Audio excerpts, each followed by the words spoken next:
कितने लोग मानते हैं कि नहीं, नियम अपने आप में संपूर्ण होता है, उसी को ठीक मानना चाहिए? ऐसे आप में से एक भी नहीं है? चलिए। और कितने लोग मानते हैं कि परिणाम या जो फल है उसके बेस पे तय होना चाहिए, परिणाम से तय होना चाहिए? इसमें फिर भी आप में से 25% लोग हैं। तो 3/4 तो वैसे भी कभी जवाब देते ही नहीं, तो उनको हम काउंट ही नहीं करेंगे। तो जवाब देने वाले जो सक्रिय प्राणी हैं उनमें 100% संख्या उस पक्ष में है कि डिओन्टोलॉजी ठीक नहीं है, टेलियोलॉजी ठीक है। दोनों को मिला के ठीक है। हर जगह कहा मिलाने लगती है दोनों बातों को।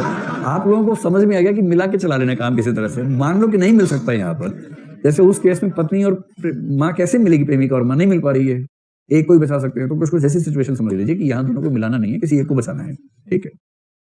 लेकिन इसके बाद भी संकट क्या है? देखो, दुनिया का सबसे बड़ा संकट ये है कि दुनिया का औसत आईक्यू बहुत कम, ठीक। आईक्यू का मतलब बुद्धिमत्ता का स्तर, और बुद्धिमत्ता का स्तर ना, भगवान ने बुद्धि बहुत ज्यादा नहीं दी है दुनिया में, दी भी है तो प्रयोग में सारी नहीं आती है।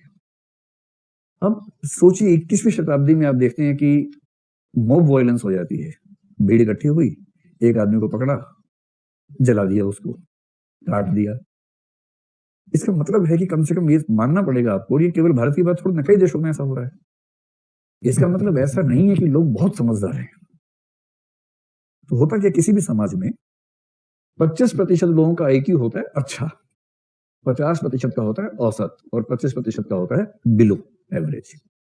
50% का एवरेज है। ये कैसे निकलता है फार्मूला, जब उसमें आएंगे तो समझेंगे, फार्मूला है पूरा इसका। अब अगर आपने कहा कि नैतिकता नियमों पर नहीं चलेगी, अपने अपने हिसाब से परिणाम देके फैसला कर लेना, तो आपको अच्छे से पता है कि ये लोग इसका कितना फायदा उठाएंगे। और ये भी औसत बुद्धि के लोग, ये बहुत दिमाग नहीं चलता इनका भी। इसके दो नुकसान होंगे। एक तो ये कि 24 घंटे सोचना पड़ेगा, और सोचना एक कठिन काम है, बहुत कठिन काम है सोचना। जब आप एटीट्यूड पढ़ेंगे ना, एक कंसेप्ट है सिस्टमैटिक प्रोसेसिंग, एक है ह्यूरिस्टिक प्रोसेसिंग, वहां समझेंगे इस चीज को। हम भी करते हैं, अभी बताता हूं एग्जांपल। और दूसरी समस्या क्या है, इससे सब्जेक्टिविटी बहुत ज्यादा आ जाएगी। ऐसी सब्जेक्टिविटी आएगी कि नैतिक व्यवस्था के नाम पे दुराचार, अनाचार सब कुछ फैल जाएगा। क्यों? जैसे आपने कहा भाई देखो, परिणाम से तय होता है, परिणाम सोच के तय करना क्या ठीक है क्या गलत है। हर बच्चा झूठ पे झूठ बोले जा रहा है। आपने झूठ क्यों बोलते हो? परिणाम अच्छा है इसका, मेरी पिटाई नहीं हुई, परिणाम कितना अच्छा है, इसलिए मैं झूठ बोलता हूं। कुछ सिस्टम ही नहीं बचेगा। सब लोग अपने अपने हिसाब से परिणाम की व्याख्या करके नियमों का उल्लंघन करेंगे, और नैतिक व्यवस्था का मतलब उसकी ऐसी तैसी कर देंगे। दूसरा, सोचना पड़ेगा, हर बात पे सोचना पड़ेगा। अब सोच के देखिए, जैसे आप निकले, एक भिखारी पीछे पड़ गया कि बाबू कुछ दे दो, माई कुछ दे दो, तो सबसे पहले वो जोड़ी बनाए थे, आप दोनों की जोड़ी सलामत रहे। भाई साथ में ऐसे ही खड़े हुए थे, जोड़ी बना दी, तो लड़का खुश हो रहा था, तू ले यार, इस बात पर रह कि तूने जोड़ी तो बनाई कम से कम मेरी। जो भगवान भी नहीं बना पा रहा, तूने बना दी, कोई बात नहीं, तो इसी में खुश। तो अब ऐसे में 3 स्थितियां हो सकती हैं। एक, आप में से कुछ के दिमाग में फंडा क्लियर होगा, भिखारी को पैसे देने ही नहीं है चाहे कुछ हो जाए, क्योंकि आपने पढ़ रखा है कि इनको पैसे देने से फिर वो पूरा गैंग विकसित होता है, हाथ पैर काटे जाते हैं बच्चों के, और भीख का एक पूरा सिस्टम काम करता है। और उसमें अगर आप भीख दे रहे हैं, इसका मतलब आप किसी बच्चे के हाथ पैर कटवाने के लिए जिम्मेदार हो जाएंगे अंत में। तो आपने एकदम ठान रखा है, चाहे कुछ हो जाए भीख देनी नहीं है। कोई कितना भी कैसा भी मुंह लेके आ जाएगा, बोलेगा ना भगवान से नहीं देंगे। क्लैरिटी है ना, कंफ्यूजन नहीं है आपको। दूसरा है, उसका नियम है, जो आएगा कुछ ना कुछ देना है उसको। कोई आए, बाबू दे दो, लो 1 रुपया, लो भाई।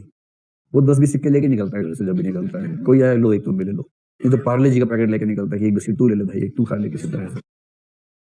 सुविधा है, क्लैरिटी है, कंफ्यूजन नहीं है। और जो है परिणाम सापेक्षवादी, वो हमेशा, जैसे जा रहा है जरूरी काम से भिखारी आ गया, अब वो सोच रहा है 2 मिनट रुको, मैं टटोलूंगा, इंटरव्यू दो पहले मुझे, बताओ तुम्हारे नंबर कितने 10वीं क्लास में, ये बताओ पहले, फिर 12वीं के बताओ, चलो मैं जीके के 4 सवाल पूछ रहा हूँ, देखूंगा तुम कितना पढ़े लिखे हो, फिर नैतिक ज्ञान की परीक्षा लूंगा, तुमसे 4 सवाल वो बताऊंगा।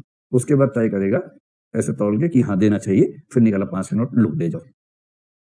और अगर यही करता रहेगा तो 8-10 दिन के बाद ये मांगता वो दिखेगा सबके पास, क्योंकि जब सारा दिन इसी में लगा देगा 24 घंटे, तो फिर कैसे ही अपने काम करेगा, ये भी तो समस्या है ना, कैसे करेगा। हर समय सोचने की बाध्यता, हर समय फैसला करने से पहले 1000 बार सोचना बड़ा कठिन काम है।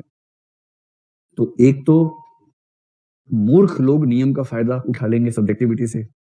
दूसरा, सोचना अपने आप में दुविधा वाली बात है। इसलिए कुछ लोग कहते हैं कि कम से कम इस समुदाय के लिए बेहतर है डिओन्टोलॉजी। इन्हें पक्का नियम बता दो बस, उसके बियॉन्ड मत सोचवाओ इनसे। सोचना कठिन कार्य है। मुझे ध्यान है कि बकरीद के दिन एक मुस्लिम मित्र से मैंने पूछा, बड़ा धार्मिक आदमी, मैंने उससे पूछा, मैंने कहा तुम ये बताओ, हर साल बकरीद के दिन बकरे काट देते हो, पहले पालते हो घर में उसको, फिर काटते हो, खराब नहीं लगता तुम्हें? खुदा या अल्लाह क्यों खुश होगा इस चीज से भाई? अल्लाह को प्यारी है कुर्बानी, काहे प्यारी है कुर्बानी? नहीं प्यारी होनी चाहिए। बेकसूर पशु की हत्या क्यों अच्छी लगनी चाहिए अल्लाह को? मुझे लगा वो बहुत धाकड़ सा उत्तर देगा इस बात का, सैद्धांतिक सा उत्तर देगा। उसने पता क्या कहा? उसने कहा ये हम नहीं सोच सकते, अल्लाह ताला सोचते हैं। हम कैसे सोच सकते हैं? तो मैंने कहा फिर? बोले हम सोच ही नहीं सकते, हमें तो बताया गया है, तुम काटते हैं खाते हैं, बात खत्म। कितना सिंपल सॉल्यूशन है, हम सोच ही नहीं सकते। जिस चीज का जवाब मैं नहीं दे सकता, मैं काहे सोचूं उसके बारे में? भगवान की मूर्ति पे लोग पूजा कर रहे हैं, एक चूहा वहां खेल रहा था, चूहा वहां से मिठाई लेके भाग गया। इस घटना से आर्य समाज के संस्थापक दयानंद सरस्वती विचलित हो गए। कहानी है प्रसिद्ध। दयानंद ने, उनका नाम शायद मूल शंकर कुछ था उस जमाने में, उन्होंने पुजारी से कहा कि यार तुम्हारा भगवान अपनी मूर्ति पे चूहा चढ़ गया, उसको तो हटा नहीं पा रहा, ये दुनिया कैसे संभालेगा? मैं इसको मानने से इनकार करता हूं। और वहीं से उस चूहे की वजह से आर्य समाज की स्थापना हुई। और आर्य समाज ने कहा कि मूर्ति पूजा व्यर्थ है, मूर्ति पूजा मत कर। वो पुरोहित बुड़बक टाइप का था, वरना जवाब दे सकता था इस बात का। पुरोहित को इतना ही कहना था कि भगवान की नजर में इंसान और चूहा दोनों प्राणी बराबर हैं। चूहा खा रहा है, भगवान खुश है, क्या दिक्कत है भगवान को इस बात से? अगर कहना ही होता, पर पुरोहित ऐसा ही ढूंढा गया होगा कि अच्छा नहीं रहा होगा, कहानी ऐसे बन गई। लेकिन एक तर्क बन गया, और तर्क ये कि हम ऐसे ईश्वर को मानने से इनकार करते हैं जो अपने आप को नहीं बचा सकता। अब उनके फॉलोवर्स और इनके फॉलोवर्स, तो दिमाग सबका एक जैसा है। आप किसी भगवान मानने वाले से 4 सवाल पूछ लीजिए कि यार तुम्हारा भगवान तो देखो ना, मूर्ति रखी है, मूर्ति गिर भी गई, गणेश जी को डालते हो हर साल समुद्र में, वो मूर्तियां नदी के तट पर पड़ी होती हैं, उल्टी सीधी पड़ी होती हैं, भगवान अपनी मूर्ति क्यों नहीं बचा पाते? वो अंत में एक ही बात कहेगा, लीला है। और देखो, दर्शन की दुनिया में लीला का एक ही मतलब होता है कि मुझे पता नहीं। जब भी कोई बोले लीला है, इसका मतलब मुझे पता नहीं, पूछो मत मुझसे प्लीज, मुझे नहीं पता। तो एक लंबा वाक्य होता है ना, जैसे कई शब्दों के लिए एक शब्द होता है, ऐसे ही मुझे नहीं पता, प्लीज मुझसे मत पूछो, इसके लिए एक शब्द क्या है? लीला। तो जब भी कोई बोले लीला है, इसका मतलब ये है। तो आप ये बताओ कि जो समाज में इतने सारे लोग हैं, इनके लिए एक शब्द हम बोलते हैं, आगे से वो बोलेंगे भोंदू। तो समाज के 75% भोंदुओं के लिए ज्यादा अच्छा सिस्टम कौन सा है? डिओन्टोलॉजी या टेलियोलॉजी? उनको तो नियम बताओ पक्का, सोचवाओ मत उनसे बस, क्योंकि वो उनके बस की बात नहीं है। और जो ऊपर के 10, 20, 25% लोग हैं, वो आप कितना भी कोशिश कर लो, वो मानेंगे भी नहीं आपकी बात, वो हर बात पर सोचेंगे। ये लोग पाए जाते हैं जेएनयू में। तो जेएनयू हर बात पे नाराज क्यों रहता है? क्योंकि जेएनयू उन लोगों से बना हुआ है जो औसत बुद्धि से आगे के लोग हैं। उन्हें औसत बातें समझ में नहीं आती हैं। उन्हें लगता है कि इसके पीछे एक आदर्श होना चाहिए, तर्क होना चाहिए।